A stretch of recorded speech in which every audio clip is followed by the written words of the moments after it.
Training is huge for us. We cannot just throw our staff in there and expect them to know exactly what's happening. So a couple of things that we do is we use a program called PACS, and it's all about peaceful interaction, ways to engage with children, how to meet them at their level, be sensitive to what they're going through. All of it's trauma-informed based, so our kids are really, we're aware that our kids are coming from such a variety of situations that we need to be sensitive and cognizant of that, and making sure that we're approaching them in ways that do not add to or create more trauma for them. We're trying to be a safe space for them when they're struggling. So we're giving our staff the tools so when a child is having issues, they know how to approach and how to address that. We have training through Boys and Girls Clubs of America. We have training through a grant called Norcliffe, which also gave us a lot of mental health support and resources to give to our kids and stuff. So anytime we have the opportunity to give our staff more tools for their belt, we do, because that's important. Boys and Girls Club does what it says, and it changes lives. And now you're going to get me emotional. So it is really cool to see kids who have struggled in other arenas come to us and be successful. We have one young lady who their parents are looking to put into residential treatment because her behavior elsewhere is just not sustainable. Here at the Boys and Girls Club, we have no issues. She is engaged, she can speak up, she can ask for what she wants, she follows the rules, she helps other groups.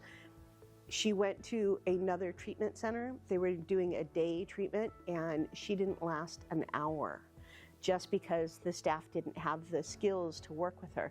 We created a safe environment. This is her third summer with us.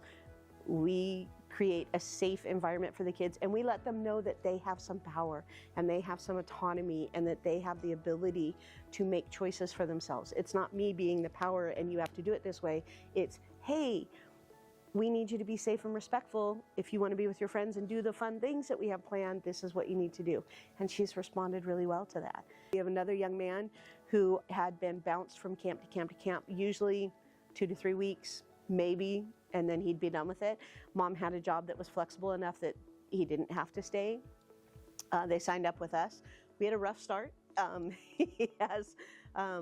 He's very reactionary to stuff, but again, using that same standard of you have choice, you are in control, we respect your wishes, this is how we need things to be, safe and respectful, but within this, these are the tools we're going to give you.